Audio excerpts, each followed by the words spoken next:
हर हर नमः पार्वतीपतये। आदिगुरुनाथ स्वामी की, सिद्धिविनायकमूर्ति की, श्री दत्तात्रेय भगवान की, सद्गुरुनाथ महाराज की. இன்றைய தினம் சாதுர்மாசிய பூஜை மற்றும் பிக்ஷாவந்தனைக்கு நன்கொடை வழங்கிய பக்தர்கள் ஸ்ரீ சந்திரசேகர் ஏசிவி குடும்பத்தினர் வடபுதுப்பட்டி, ஸ்ரீ சந்திரசேகரன் ஆர் குடும்பத்தினர் சென்னை, ஸ்ரீமதி பாக்யலக்ஷ்மி குடும்பத்தினர் தேனி, ஸ்ரீ அரவிந்த குடும்பத்தினர் பெங்களூர், ஸ்ரீ உத்தரராஜா குடும்பத்தினர் விருதுநகர், ஸ்ரீ புருஷோத்தமன் குடும்பத்தினர் மதுரை மற்றும் ஸ்ரீ ராம் முட்டம் குடும்பத்தினர் சென்னை. ஓம் ஸ்ரீ கணேஷாய நமः. ஓம் ஸ்ரீ குரவே தத்தாத்ரேயாய நமः. ஓம் ஸ்ரீ சாரதாஜை நமः. ஓம் மாதாபிதೃಭ್ಯಾನ್ நமோ நமः. ஓம் இஷ்டதேவதாभ्यो நமோ நமः. ஓம் திக்தேவதாभ्यो நமோ நமः. ஓம் समस्तत्रयस्त्रिंशत्कोटिदेवताभ्यो नमो नमः. ஓம் गङ्गादिनदनदीतीर्थक्षेत्रदेवताभ्यो नमो नमः. ओम आदित्यादिनवग्रहदेवताभ्यो नमो नमः. ओम वास्तुपुरुषाय नमो नमः. ओम गृहदेव्यै नमो नमः. ओम गोमात्रे नमो नमः. ओम स्थावरजङ्गमेभ्यो नमो नमः. ओम ब्राह्मणेभ्यो नमो नमः. ओम सत्पुरुषेभ्यो नमो नमः. नमो ब्रह्मण्यदेवाय गोब्राह्मणहिताय च जगद्धिताय कृष्णाय गोविन्दाय नमो नमः. शुक्लाम्बरधरं विष्णुं शशिवर्णं चतुर्भुजं प्रसन्नवदनं ध्यायेत् सर्वविघ्नोपशान्तये. ममोपात्ता समस्ता दुरितक्षयद्वारा श्रीपरमेश्वरप्रीत्यर्थं शुभे दिने शोभने मुहूर्ते आद्यब्रह्मणः द्वितीयपरार्धे श्वेतवराहकल्पे वैवस्वतमन्वन्तरे अष्टाविंशतितमे कलियुगे प्रथमे पादे जम्बूद्वीपे भरतखण्डे भारतवर्षे मेरोः दक्षिणे पार्श्वे शकाब्दे अस्मिन्वर्तमाने व्यावहारिके प्रभवादीनां षष्ट्याः संवत्सराणां मध्ये पराभवनामसंवत्सरे दक्षिणाजने ग्रीष्मऋतौ कर्कटकमासे कृष्णपक्षे अमावास्यां शुभतिथौ सौम्यवासरयुक्तायाम् आश्लेषानक्षत्रयुक्तायां शुभयोगशुभकर्ण एवं गुणविशेषेण विशिष्टायाम् अस्यां वर्तमानायाम् अमावास्यां शुभतिथौ भारद्वाजगोत्रोद्भवायाः अनुराधानक्षत्रे वृश्चिकराशौ जातायाः भाग्यलक्ष्मीनाम्न्याः ज्येष्ठानक्षत्रे वृश्चिकराशौ जातस्य बालसुब्रह्मण्यशर्मणः, शिवगोत्रोद्भवस्य हस्तानक्षत्रे कन्याराशौ जातस्य अरविन्दनामधेयस्य पुष्यानक्षत्रे कर्कटकराशौ जातायाः स्वर्णलक्ष्मीनाम्न्याः, शिवगोत्रोद्भवस्य उत्तरफल्गुनीनक्षत्रे कन्याराशौ जातायाः उत्तरराजन्नाम्न्याः हस्तानक्षत्रे कन्याराशौ जातस्य पुरुषोत्तमनामधेयस्य अनुराधानक्षत्रे वृश्चिकराशौ जातायाः अनुराधानाम्न्याः रोहिणीनक्षत्रे वृषभराशौ जातस्य विष्णुप्रियन्नामधेयस्य कृत्तिकानक्षत्रे वृषभराशौ जातस्य अम्बरीष्प्रियन्नामधेयस्य जन्मगोत्रोद्भवस्य पूर्वाषाढानक्षत्रे धनुर्राशौ जातस्य चन्द्रशेखरनामधेयस्य आर्द्रानक्षत्रे मिथुनराशौ जातायाः सत्याम्बानाम्न्याः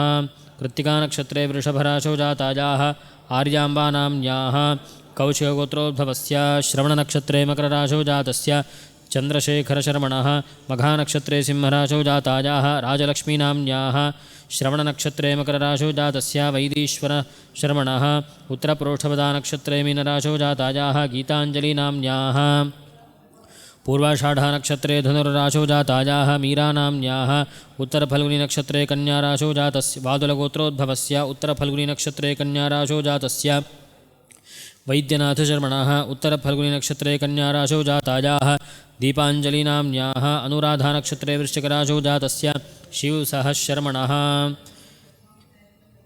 श्रवणनक्षत्रे आर्द्रानक्षत्रे मिथुनराशौ जातस्य रामनामधेयस्य उत्तरप्रोष्ठपदानक्षत्रे मीनराशौ जातायाः शुभानाम्न्याः श्रविष्ठानक्षत्रे मकरराशौ जातायाः वैष्णवी नाम्न्याः एतेषां सर्वेषां सहकुटुम्बानां क्षेमस्थैर्य धैर्यवीर्य विजय आजुरारोग्य ऐश्वर्याणाम् अभिवृद्ध्यर्थं धर्मार्थकाममोक्ष चतुर्विधफलपुरुषार्थसिद्ध्यर्थं सकलसौभाग्य सौन्दर्या सौमनस्या सौहार्दा सौशील्या सौलभ्या सौमुख्या सौश्रिजा सौख्या सौमङ्गल्यादि श्रेयस्सम्पदाम् अवाप्त्यर्थं सकलदेवताप्रसादसिद्ध्यर्थं श्रीमदोंकारानन्दब्रह्मेन्द्रसरस्वत्यवधूतपरमहंसपरिव्राजकयोगिवर्या श्रीसद्गुरूणां प्रसादसिद्ध्यर्थं सद्गुरूणामाज्ञया श्रीदत्तात्रेयसद्गुरुप्रीत्यर्थं प्रसादसिद्ध्यर्थं श्रीमदखण्डपरिपूर्णसच्चिदानन्दश्रीदत्तात्रेयपादुकापूजां श्रीगुरुपादुकापूजाञ्च करिष्ये उपस्पृश्य आगमार्थन्तु देवानां श्रीनाथादिगुरुत्रयं गणपतिं पीठत्रयं भैरवं सिद्धौघं वटुकत्रयं पदयुगं दूतीक्रमं मण्डलं वीरानह्यष्टचतुष्कषष्टिनवकं वीरावलीपञ्चकं श्रीमन्मालिनिमन्त्रराजसहितं वन्दे गुरोर्मण्डलं सहस्रदलपङ्कजे सकलशीतरश्मिप्रभं वराभजकराम्बुजं विमलगन्धपुष्पाम्बरं प्रसन्नवदने क्षणं सकलदेवतारूपिणं भजे शिरसि हंसकं तदभिधानपूर्वं गुरुं श्रीदत्तदेवं ह्यवधूतहंसं श्रीरामकृष्णञ्च सदाशिवेन्द्रं स्वयं प्रकाशाख्यमुनिप्रकाण्डम् अस्मद्गुरून् सन्ततमानतोऽस्मि शान्तं दान्तं तपोनिष्ठं शान्तानन्दयतीश्वरं नमामि तं मुनिश्रेष्ठं ह्यवधूतमहर्निशं सर्वदेवकृतावासं सर्वलोकनमस्कृतं कृपावतारं लोकेश्याः ह्यवधूतमुपास्महे ओंकारानन्दब्रह्मेन्द्रम् ओंकारतत्त्वदर्शिनम् अवधूतमहं वन्दे ज्ञाननिर्धूतकल्मषम् ओं श्रीमत् ओंकारानन्दब्रह्मेन्द्रसरस्वत्यवधूतपरमहंसपरिव्राजकयोगिवर्या श्रीसद्गुरुश्रीपादुकां पूजयामि नमः। ओं श्री शान्तानन्दब्रह्मेन्द्रसरस्वत्यवधूतपरमहंसपरिव्राजकयोगिवर्या श्रीपरमगुरुश्रीपादुकां पूजयामि नमः। ओं श्री स्वयंप्रकाशब्रह्मेन्द्रसरस्वत्यवधूतपरमहंसपरिव्राजकयोगिवर्या श्रीपरमेष्ठिगुरुश्रीपादुकां पूजयामि नमः। ओं श्री सदाशिवब्रह्मेन्द्रसरस्वत्यवधूतपरमहंसपरिव्राजकयोगिवर्या श्रीपरमगुरुश्रीपादुकां पूजयामि नमः। सद्गुरुचरणारविन्दाभ्यां नमो नमः।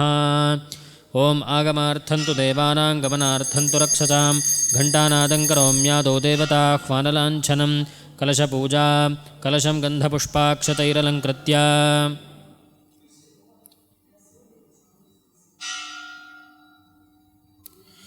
ओं गंगाजै नमः यमुनाजै नमः गोदावरीजै नमः सरस्वत्यै नमः नर्मदाजै नमः सिन्धवे नमः कावेरीजै नमः सप्तसमुद्रदेवताभ्यो नमो नमः। कलशस्य मुखे विष्णुः कण्ठे रुद्रसमाश्रितः मूले तत्र स्थितो ब्रह्मा मध्ये मातृगणाः स्मृताः कुक्षौ तु सागराः सर्वे सप्तद्वीपा वसुन्धरा ऋग्वेदोऽथ यजुर्वेदः सामवेदोऽप्यसर्वणः अङ्गैश्च सहिताः सर्वे कलशाम्बुसमाश्रिताः आजान्तु देवपूजार्थं दुरितक्षजकारकाः गङ्गे च यमुने चैव गोदावरी सरस्वती नर्मदे सिन्धुकावेरि जलेऽस्मिन् सन्निधिं कुरु। गङ्गा सिन्धु सरस्वती च यमुना गोदावरी नर्मदा कावेरी सरजूर्महेन्द्रतनजा चर्मण्वती वेदिका क्षिप्रा वेत्रवती महासुरनदी ख्याता च जा गण्डकी पूर्णा पूर्णजलैः समुद्रसहिताः कुर्वन्तु वो मङ्गलं। शङ्खपूजा शङ्खं प्रक्षाल्य शङ्खं जलेन पूरयित्वा गन्धपुष्पाक्षतैरलङ्कृत्य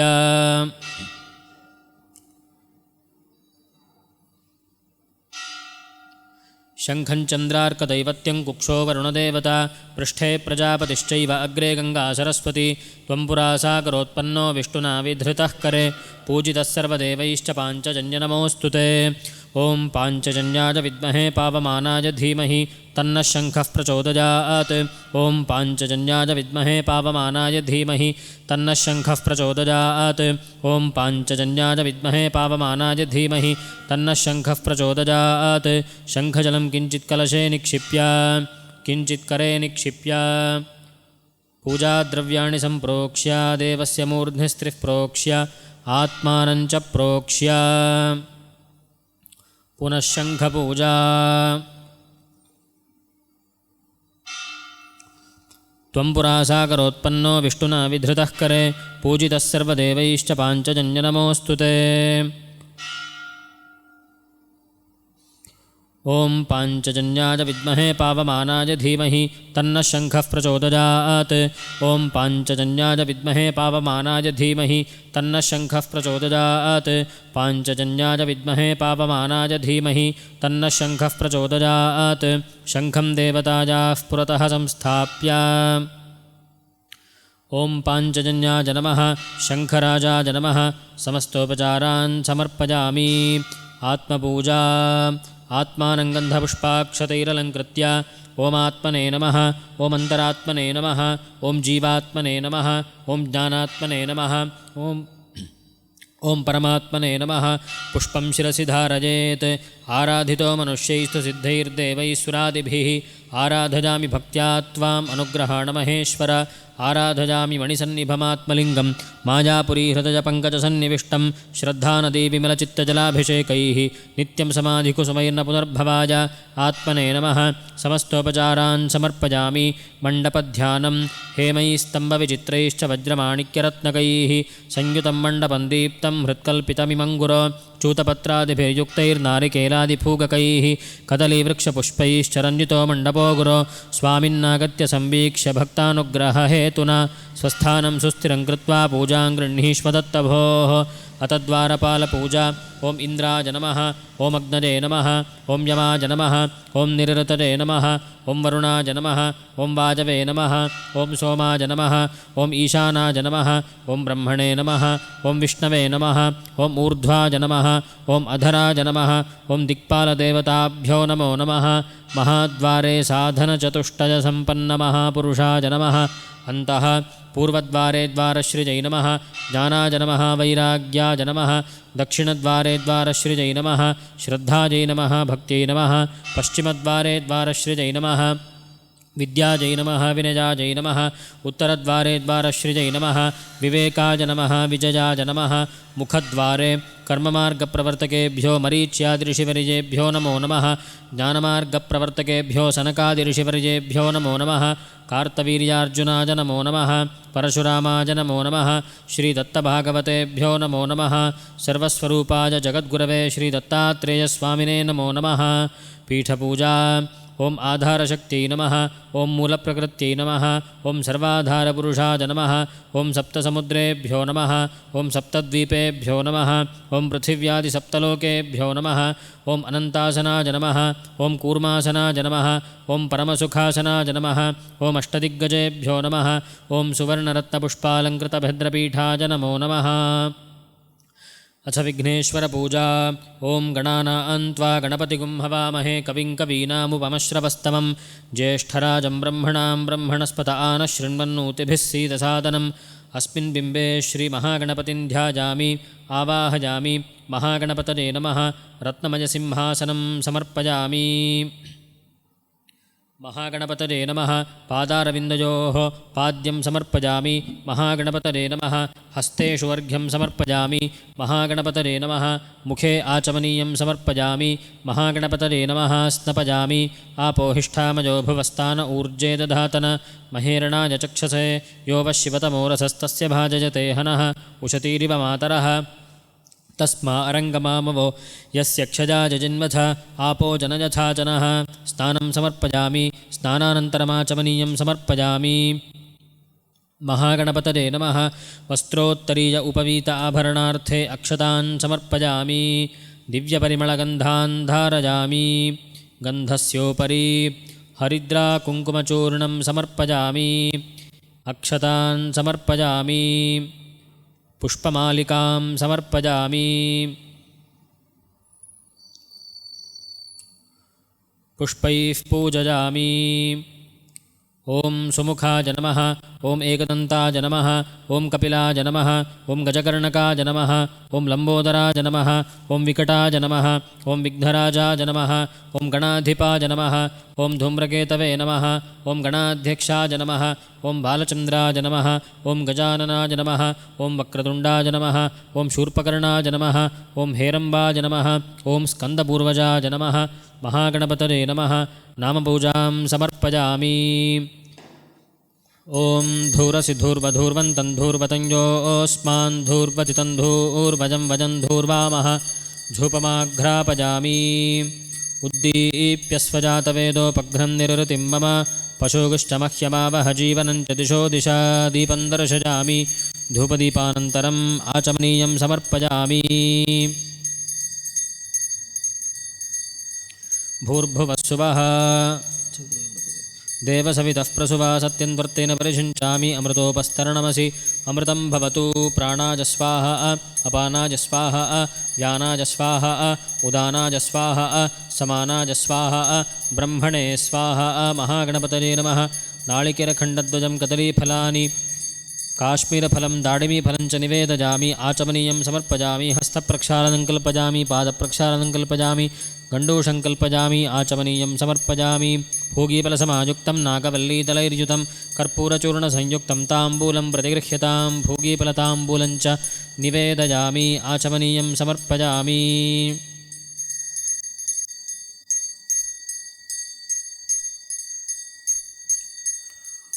ॐ एकदन्ताय विद्महे वक्रतुण्डाय धीमहि तन्नो दन्तिः प्रचोदयात् महागणपतये नमः कर्पूरनीराजनं दर्शयामि आचमनीयं समर्पयामि रक्षां धारयामि सिद्धिविनायकमूर्तिकी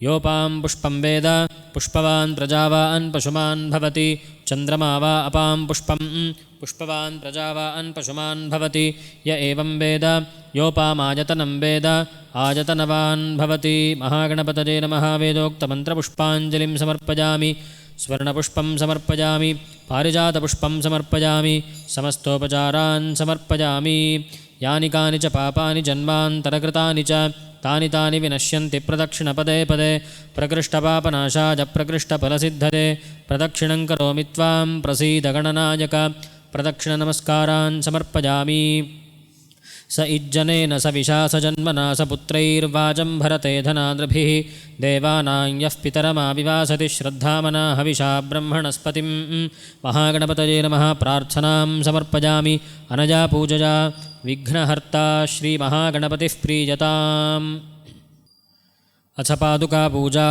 दिव्यकान्तिमजं देवं दिव्यसिंहासनस्थितं दिविषट्प्रवरैः पूज्यं ध्यायेद्दत्तगुरुं मुदा मुनिभार्गवरामेण कार्तवीर्यार्जुनेन च संयुतं पार्श्वयोर्नित्यं ध्यायेद्दत्तगुरुं सदा शङ्खचक्रगदापद्मकमण्डलवक्षधारिणं चिन्मुद्रितकराम्बोजं ध्यायेद्दत्तगुरुं हृदा अनयोः रजतपादुकयोः ब्रह्मविष्णुशिवात्मकं श्रीदत्तात्रेयसद्गुरुं ध्यायामि वेदवेदान्तशास्त्रज्ञं धर्मरक्षणनायकं चिद्भवानन्दशिष्यन्तं परं सन्मार्गदर्शिनम् अपारकरुणापात्रं वेदपुरीनिवासिनम् आत्मविद्यागुरुं वन्दे ओङ्कारानन्दसद्गुरुम् अनयोः पादुकयोः श्रीसद्गुरुं ध्यायामि आवाहयामि देवेशं ब्रह्मविष्णुशिवात्मकं सशक्तिकं च वरदं सगणं सविभूषितं श्रीदत्तात्रेयसद्गुरुम् आवाहयामि श्रीसद्गुरुम् आवाहयामि आसनं स्वीकृत्वम्भो सौवर्णं मणिभूषितं दत्तात्रेयजगत्स्वामिन्मया दत्तं हृदा मुदा ॐ नमो भगवते दत्तात्रेयाय नमो नमः सद्गुरवे नमो नमः रत्नसिंहासनं समर्पयामि पाद्यं गृह्णीष्वलोकेशगन्धपुष्पादिभिः सह सर्वतीर्थमजञ्चेदं कृपया भक्तवत्सल ॐ नमो भगवते दत्तात्रेयाय नमो नमः सद्गुरवे नमो नमः पादयोः पाद्यं समर्पयामि अर्घ्यं गृहाणत्रैलोक्यपूजितेश जगद्गुरो सुमाक्षतसुतीर्थैश्च मया दत्तमिदं प्रभो ॐ नमो भगवते दत्तात्रेयाय नमो नमः सद्गुरवे नमो नमः हस्तयोरर्घ्यं समर्पयामि एलाकर्पूरसौगन्धिसंयुतं कुसुमादिभिः गृहाणाचमनं देवतुङ्गाजलसमाहृतम् ॐ नमो भगवते दत्तात्रेयाय नमो नमः सद्गुरवे नमो नमः मुखे आचमनीयं समर्पयामि स्नानं गाङ्गं वारिमजादेव सर्वतीर्थैर्युतं गुरो स्नानार्थन्ते समानीतं प्रतिगृह्णीष्व सत्प्रभो ॐ नमो भगवते दत्तात्रेयाय नमो नमः सद्गुरवे नमो नमः स्नपयामि स्नानानन्तरम् आचमनीयं समर्पयामि वस्त्रं दिगम्बरमहास्वामिन् पीतकौशेयवस्त्रकं रञ्जितं तन्तुभिर्हृद्यैः परिधत्स्वगुणात्मक ॐ नमो भगवते दत्तात्रेयाय नमो नमः सद्गुरवे नमो नमः वस्त्रं समर्पयामि सुवर्णराजतैर्युक्तं शुद्धयज्ञोपवीतकं दत्तात्रेयजगत्स्वामिन् स्वीकुरु त्रिगुणात्मक ॐ नमो भगवते दत्तात्रेयाय नमो नमः सद्गुरवे नमो नमः उपवीतं समर्पयामि आभरणं सौवर्णनवरत्नाद्याभरणं रञ्जितं शुभं मनोहरं मया दत्तं सौन्दर्याब्धिसुधाकर ಓಂ ನಮೋ ಭಗವತೆ ದತ್ತಾತ್ರೇಯಾಯ ನಮೋ ನಮಃ ಸದ್ಗುರವೇ ನಮೋ ನಮಃ ಆಭರಣಾನಿ ಸಮರ್ಪಯಾಮಿ ತಿಲಕಂ ಕೇಸರಾದಿಯುತಂ ಗಂಧಂ ತಿಲಕಂ ಧಾರಯಾಮ್ಯಹಂ ದತ್ತಾತ್ರೇಯಮಜಾದೇವ ಕಾಷ್ಠಶೈಲಸುಘರ್ಷಿತಂ ಓಂ ನಮೋ ಭಗವತೆ ದತ್ತಾತ್ರೇಯಾಯ ನಮೋ ನಮಃ ಸದ್ಗುರವೇ ನಮೋ ನಮಃ ಗಂಧಾನ್ ಧಾರಯಾಮಿ ಗಂಧಸ್ಯೋಪರಿ ಹರಿದ್ರಾ ಕುಂಕುಮಂ ಸಮರ್ಪಯಾಮಿ ಭಸ್ಮರಕ್ಷಾಂಚ ಸಮರ್ಪಯಾಮಿ ಅಕ್ಷತಾಃ ಅಕ್ಷತಾಂಶ್ಚ ಮಜಾದೇವ ಶಾಲೇಜಾನ್ ಸುಮನೋಹರಾನ್ ದತ್ತಾನ್ ಗೃಹೀಷ್ವ ದತ್ತತ್ವಂ ಧಾನ್ಯವಾಸಿನ್ ಮಹಾಪ್ರಭೋ ಓಂ ನಮೋ ಭಗವತೆ ದತ್ತಾತ್ರೇಯಾಯ ನಮೋ ನಮಃ ಸದ್ಗುರವೇ ನಮೋ ನಮಃ ಅಕ್ಷತಾನ್ ಸಮರ್ಪಯಾಮಿ ಪುಷ್ಪಮಾಲಾಂ ಸೇವಂತಿಕಾ ಮಲ್ಲಿಕಾ ಚ ಪದ್ಮಮುತ್ಪಲಕಂ ತಥಾ ನಾನಾವಿಧಾನಿ ಪುಷ್ಪಾಣಿ ಶ್ರೀಗುರೋ ತೇ ಸಮರ್ಪಯೇ ಓಂ ನಮೋ ಭಗವತೆ ದತ್ತಾತ್ರೇಯಾಯ ನಮೋ ನಮಃ ಸದ್ಗುರವೇ ನಮೋ ನಮಃ ಪುಷ್ಪಮಾಲಾಂ ಸಮರ್ಪಯಾಮಿ ಪುಷ್ಪೈಃ ಪೂಜಯಾಮಿ ಓಂ ದ್ರಾಂ ಓಂ ದತ್ತಾತ್ರೇಯಾಯ ನಮಃ ದರಿದ್ರಘ್ನಾಯ ನಮಃ ದಾಸೋದ್ಧಾರಾಯ ನಮಃ ದಿಗಂಬರಾಯ ನಮಃ ದೀರ್ಘದರ್ಶಿನೇ ನಮಃ ದೀನಬಂಧವೇ ನಮಃ ದುರ್ವಾಸೇಂದುಪ್ರಪೂರ್ವಜಾಯ ನಮಃ ದೂರೀಕೃತಪ್ರಭಕ್ತಾರ್ತಜೇ ನಮಃ ತಪ್ತಸೌವರ್ಣವರ್ಣಾಭಾಯ ನಮಃ ತಾತ್ಪರ್ಯಾದಿಪ್ರಬೋಧಕಾಯ ನಮಃ ತತ್ವಮಸ್ಯಾದಿಲಕ್ಷ್ಯಾಯ ನಮಃ ದತ್ತರಾಜಜಗದ್ಗುರವೇ ನಮಃ ಶ್ರೀಮದಖಂಡಪರಿಪೂರ್ಣಸಚ್ಚಿದಾನಂದ ಶ್ರೀದತ್ತಾತ್ರೇಯಾಯ ಪರಸ್ಮೈ ಪರಬ್ರಹ್ಮಣೇ ನಮೋ ನಮಃ ಅಷ್ಟೋತ್ತರಶತನಾಮಾರ್ಚನಂ ಸಮರ್ಪಯಾಮಃ ಅಕಾರೋಕಾರಮಕಾರನಾದಾಂಕಿತನಾಮ್ನೇ ನಮಃ ಓಂ ಅಗ್ನಿವಿಶ್ವವಿದ್ಯಾಲಯ ಸಂಸ್ಥಾಪಕಾಯ ನಮಃ ಓಂ ಅಗ್ರಗಣ್ಯಾಯ ನಮಃ ಓಂ ಅಜ್ಞಾನಧ್ವಾಂತಮಾರ್ತಂಡಾಯ ನಮಃ ಓಂ ಅದ್ವೈತತತ್ವಪ್ರಕಾಶಕಾಯ ನಮಃ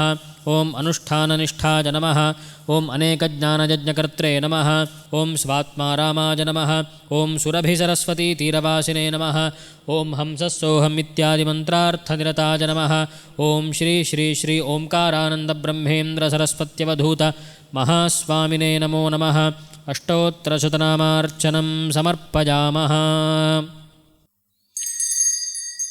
ವನ್ಯಕೈರ್ನಿರ್ಮಿತಂ ಧೂಪಂ ಸುಗಂಧಂ ಶ್ರೇಷ್ಠಕಂ ತಥಾ ಆಘ್ರಾಪಯಾಮಿ ದೇವೇಶ ಸ್ವಭಾವಸುಗುಣಾತ್ಮಕ ಓಂ ನಮೋ ಭಗವತೆ ದತ್ತಾತ್ರೇಯಾಯ ನಮೋ ನಮಃ ಸದ್ಗುರವೇ ನಮೋ ನಮಃ ಧೂಪಮಾಘ್ರಾಪಯಾಮಿ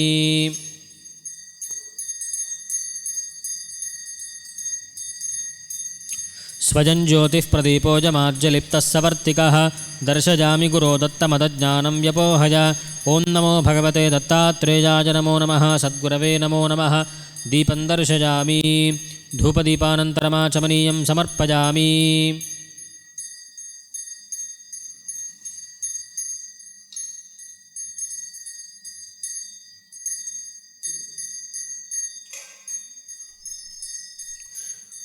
ಭೂರ್ಭುವಸ್ಸುವಃ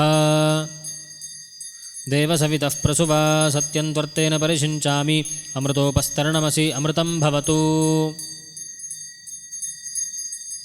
ಪ್ರಾಣಾಯ ಸ್ವಾಹ ಅಪಾನಾಯ ಸ್ವಾಹ ವ್ಯಾನಾಯ ಸ್ವಾಹ ಉದಾನಾಯ ಸ್ವಾಹ ಸಮಾನಾಯ ಸ್ವಾಹ ಬ್ರಹ್ಮಣೇ ಸ್ವಾಹ ಷಡ್ರಸಾದಿಷು ಸಂಯುಕ್ತಂ ಪ್ರಾಜ್ಯೈರಾಜ್ಯೈಃ ಸುಸಂಸ್ಕೃತಂ ಅಪೂಪಾದಿಕಮನ್ನಂಚ ಚಾತುರ್ವಿಧ್ಯನ್ನಿವೇದನೆ ಓಂ ನಮೋ ಭಗವತೆ ದತ್ತಾತ್ರೇಯಾಯ ನಮೋ ನಮಃ ಸದ್ಗುರವೇ ನಮೋ ನಮಃ ಮಹಾನೈವೇದ್ಯಂ ನಿವೇದಯಾಮಿ ಆಚಮನೀಯಂ ಸಮರ್ಪಯಾಮಿ ಫಲಾನಿ ನಾರಿಕೇಲಫಲಂ ಸ್ವಾಮಿನ್ ಗದಲೀದಾಡಿಮೀಫಲಂ ನಾರಂಗಫಲಸದ್ರಾಕ್ಷಾಶ್ಚ್ಯೂತಂ ದತ್ತನಿವೇದನೆ ಓಂ ನಮೋ ಭಗವತೆ ದತ್ತಾತ್ರೇಯಾಯ ನಮೋ ನಮಃ ಸದ್ಗುರವೇ ನಮೋ ನಮಃ ನಾಳಿಕೆರಖಂಡಾನಿ ಕದಲೀಫಲಾನಿ ಕಾಶ್ಮೀರಫಲಾನಿ ದಾಡಿಮೀಫಲಾನಿ ಚ ನಿವೇದಯಾಮಿ ಆಚಮನೀಯಂ ಸಮರ್ಪಯಾಮಿ ಹಸ್ತಪ್ರಕ್ಷಾಲನಂ ಕಲ್ಪಯಾಮಿ ಪಾದಪ್ರಕ್ಷಾಲನಂ ಕಲ್ಪಯಾಮಿ ಕಂಡೂಷಂ ಕಲ್ಪಯಾಮಿ ಆಚಮನೀಯಂ ಸಮರ್ಪಯಾಮಿ ಮುಖದುರ್ಗಂಧನಾಶಾಯ ಏಲಾಮುಕ್ತಾಫಲಾದಿಭಿಃ ತಾಂಬೂಲಂಕ್ರಮುಕೈರ್ಯುಕ್ತಂ ದತ್ತಾತ್ರೇಯನಿವೇದನೆ ಓಂ ನಮೋ ಭಗವತೆ ದತ್ತಾತ್ರೇಯಾಯ ನಮೋ ನಮಃ ಸದ್ಗುರವೇ ನಮೋ ನಮಃ ಕರ್ಪೂರತಾಂಬೂಲಂ ನಿವೇದಯಾಮಿ ಆಚಮನೀಯಂ ಸಮರ್ಪಯಾಮಿ ಓಂ ಆತ್ಮನ್ನಾತ್ಮನ್ನಿತ್ಯಾಮಂತ್ರಜತ ತಸ್ಮೈ ಪಂಚಮಗುಂ ಹೂತಃ ಪ್ರತ್ಯಶೃಣೋತ್ ಸ ಪಂಚಹೂತೋऽಭವತ್ ಪಂಚಹೂತೋ ಹವೈನಾಮೈಷಃ तं वा एतं पञ्चहूतगुं सन्तं पञ्चहोतेत्याचक्षते परोक्षेण परोक्षप्रिया इव हि देवाः। ॐ नमो भगवते दत्तात्रेयाय नमो नमः सद्गुरवे नमो नमः। पञ्चमुखदीपं दर्शयामि। ॐ गायत्रो वै पर्णः गायत्राः पशवः तस्मात् त्रीणि त्रीणि पर्णस्य पलाशानि त्रिपदा गायत्री। ॐ नमो भगवते दत्तात्रेयाय नमो नमः सद्गुरवे नमो नमः। गायत्रदीपं दर्शयामि।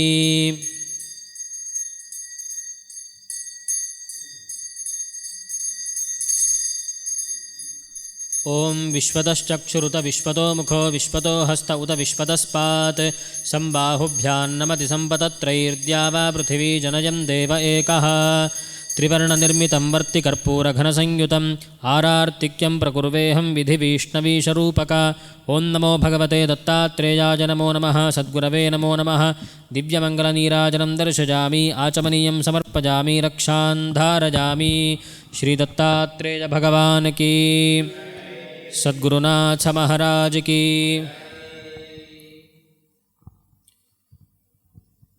योपां पुष्पं वेद पुष्पवान् प्रजावान् पशुमान् भवति। चन्द्रमा वा अपां पुष्पं पुष्पवान् प्रजावान् पशुमान् भवति। य एवं वेद योपामायतनं वेद आयतनवान् भवति।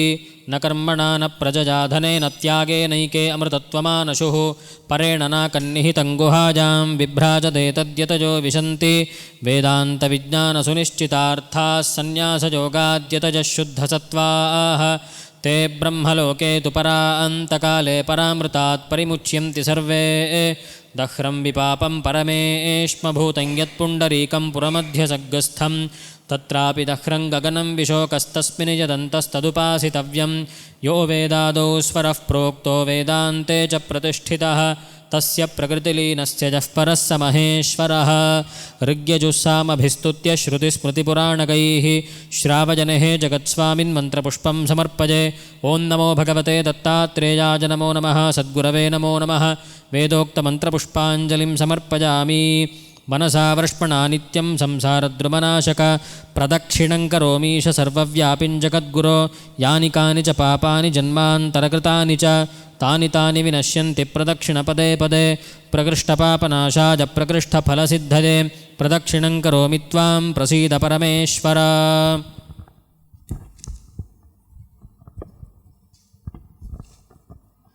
जटाधरं पाण्डुरङ्गं शूलहस्तं कृपानिधिं सर्वरोगहरं देवं दत्तात्रेयमहं भजे। ॐ नमो भगवते दत्तात्रेयाय नमो नमः। जगदुत्पत्तिकर्त्रे च स्थितिसंहारहेतवे भवपाशविमुक्ताय दत्तात्रेय नमोऽस्तु ते। ॐ नमो भगवते दत्तात्रेयाय नमो नमः। जराजन्मविनाशाय देहशुद्धिकराय च दिगम्बरदजामूर्ते दत्तात्रेय नमोऽस्तु ते। ॐ नमो भगवते दत्तात्रेयाय नमो नमः। कर्पूरकान्तिदेहाय ब्रह्ममूर्तिधराय च वेदशास्त्रपरिज्ञाय दत्तात्रेय नमोऽस्तु ते। ॐ नमो भगवते दत्तात्रेयाय नमो नमः। इदं स्तोत्रं महद्दिव्यं दत्तप्रत्यक्षकारकं दत्तात्रेयप्रसादाच्च नारदेन प्रकीर्तितं। ॐ नमो भगवते दत्तात्रेयाय नमो नमः।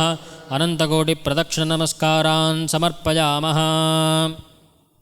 क्षीराक्षतैः सुपुष्पैश्च दत्तमर्घ्यं गृहाणभो त्रैलोक्यजगदाधार दत्तात्रेय महाप्रभो। ॐ नमो भगवते दत्तात्रेयाय नमो नमः सद्गुरवे नमो नमः। इदमर्घ्यमिदमर्घ्यमिदमर्घ्यम् अनेन अर्घ्यप्रदानेन भगवान् सर्वदेवात्मकः श्रीदत्तात्रेयः प्रीयतां सद्गुरुः प्रीयताम्। ॐ तत्सत्। प्रार्थना अनसूयात्रिसम्भूतदत्तात्रेयमहामते सर्वदेवाधिदेवत्वं मम चित्तं स्थिरीकुरु। शरणागतदीनार्ततारकाखिलकारक सर्वचालकदेवत्वं मम चित्तं स्थिरीकुरु।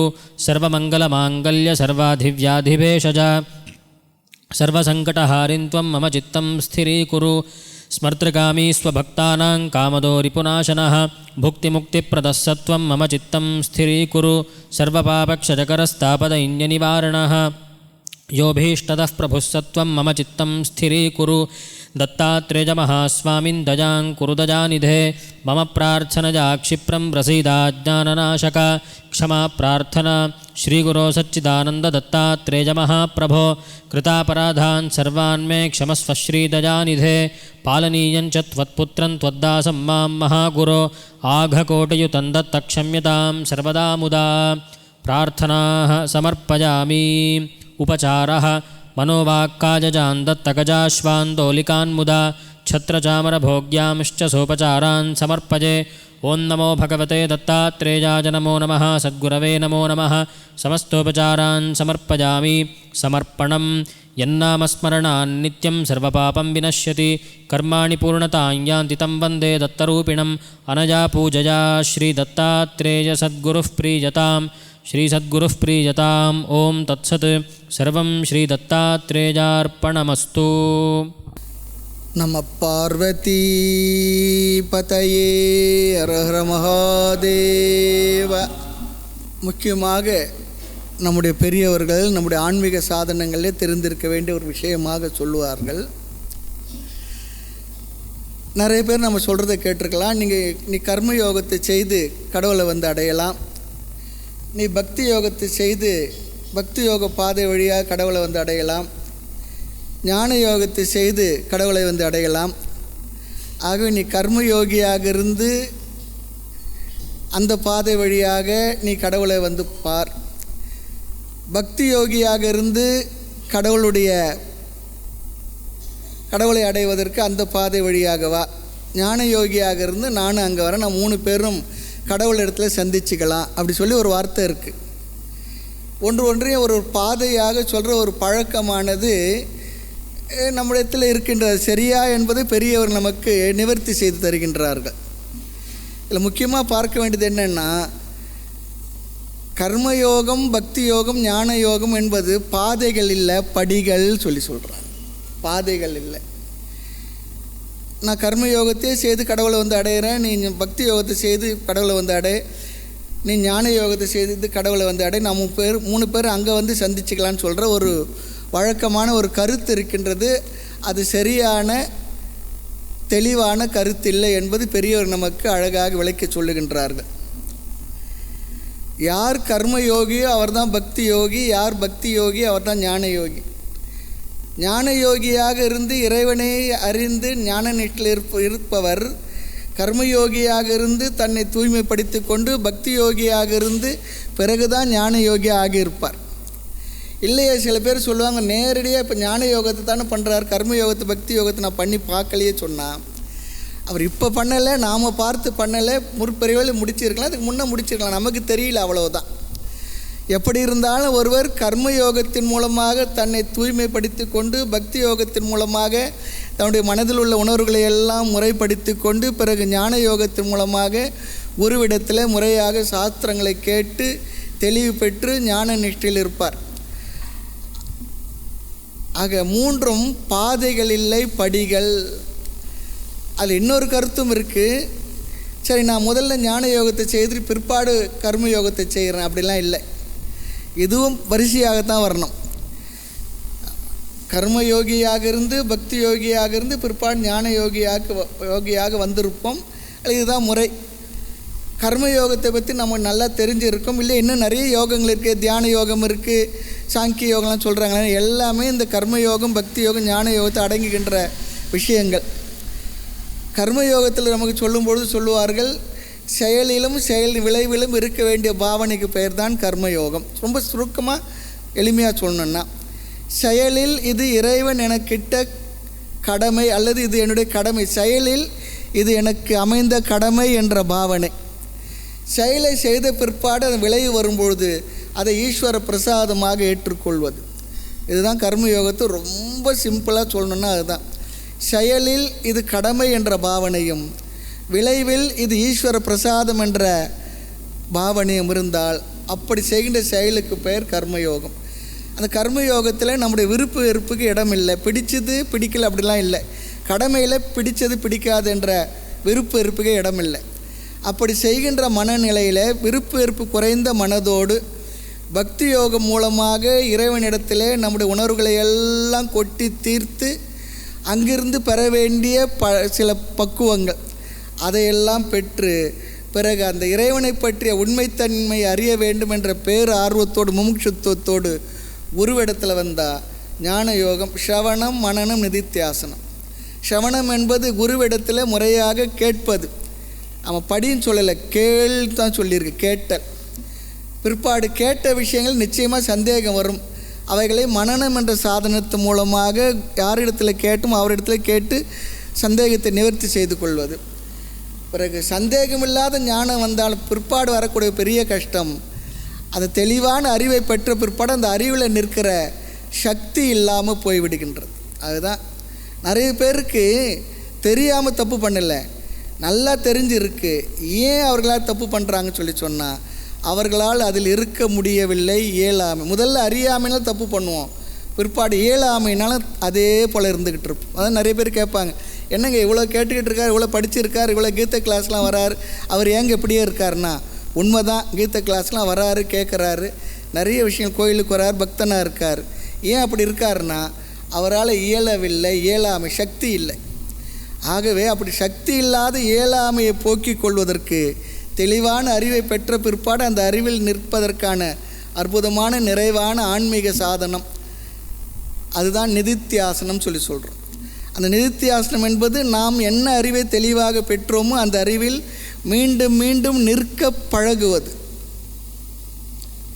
பழனியில் ஒரு சாது அம்மா இருந்தாங்களே, சுவாமிங்க சொல்லுவாங்க, நீங்கள் இப்போ என்ன பண்ணிக்கிட்டு இருக்கீங்கன்னா, நான் இருந்து பழகிறம்பான்னு சொல்லுவாங்களா. அப்போ மற்றவங்களாம் இல்லாத பழகுறாங்களா. இருந்து பழகுறேன்னா அவங்க எந்த அறிவை தன்னை பற்றி உண்மையை, இறைவனை பற்றி உண்மையை அறிந்து கொண்டார்களோ அந்த அறிவில் நின்று பழகுதல், இருந்து பழகுதல், அதுதான் நிதித்தியாசனம். ஒரு வகையில் சாஸ்திரத்தை படிச்சுக்கிட்டவங்க, சாஸ்திரத்தை கேட்டவங்க மீண்டும் மீண்டும் அதை சொன்னாலும் சரி, மறுபடியும் கேட்டாலும் சரி, முதலில் கேட்பது சிரவணம், ரெண்டாவது அதை சந்தேக தெளிவுபடுத்திக் கொள்கின்றோம், பிறகு கேட்பதெல்லாம் நிதித்தியாசனம் தான். மீண்டும் மீண்டும் மீண்டும் ஆத்மாவில் வேறு ஒன்றும் பண்ணுறதுக்கு ஒன்றும் இல்லை. ஆத்மா நித்திய முக்த ஸ்வரூபமாக இருக்குது. ஆத்மாவில் போய் நாம் எதுவும் மாற்றங்கள்லாம் பண்ணுறது ஒன்றும் இல்லை. அது எப்போ இருந்து கொண்டுள்ள ஒரு தத்துவமாக இருக்குது. அதை புரிந்து கொண்டு அதில் நிற்பது தான் நம்முடைய வேலையாக இருக்குது. ஆக ஆத்மாவில் போய் ஒரு மாற்றத்தையோ மற்றதையோ பண்ணுறதுக்கெல்லாம் ஒன்றும் இல்லை. இருக்கிற ஆத்மா இருக்கிறது, எப்பவுமே இருக்குது, என்றும் இருக்கிறது. அதான் கேட்போம், இப்போ நீ ஆத்மான்னு தெரிஞ்ச பிற்பாடு தான் ஆத்மாவா, உன்னை ஆத்மான்னு தெரியாத முன்னே நீ ஆத்மாவான்னா, என்ன ஆத்மாவாக தெரியாத முன்னே ஆத்மா தான், தெரிஞ்ச பிற்பாடு நான் ஆத்மா தான். முந்தி தெரியல, இப்போ தெரியுது, அவ்வளவுதான். ஆகினால இந்த விஷயங்கள்லாம் ஆன்மீகத்தில் இருக்கக்கூடிய சாஸ்திரத்தை சம்பிரதாயமாக படித்த அன்பர்களுக்கு தெரிஞ்சிருக்க வேண்டிய முக்கியமான சில நுட்பமான விஷயங்கள் இது. ஆக கர்மயோகம், பக்தி யோகம், ஞான யோகம் என்பது பாதைகள் இல்லை, படிகள். அதை வரிசை கிரமமாக தான் செய்யணும். இது ஒரு முக்கியமான விஷயம். இதன் மூலமாகத்தான் நாம் என்ன ஆகுகின்றோம், ஞானத்தில் நிஷ்டை பெற்று ஞானிகளாக ஞான நிஷ்டனாக ஆகிறோம். பகவான் எங்கெல்லாம் ஞானின்னு சொல்கிறாரோ அங்கெல்லாம் ஞான நிஷ்டனை தான் சொல்கிறார். ஞான நிஷ்டனை தான் பகவான் ஞானி என்று சொல்லுகின்றார். மற்றவங்களாம் என்ன, தெரிஞ்சாலே ஞானி இல்லை, தெரிந்தவர்களுக்கும் பேர் ஞானின்னு சொல்லலாம், ஏன்னா அறிஞ்சிருக்கிறார். மற்றவங்களுக்கு அது கூட இல்லை.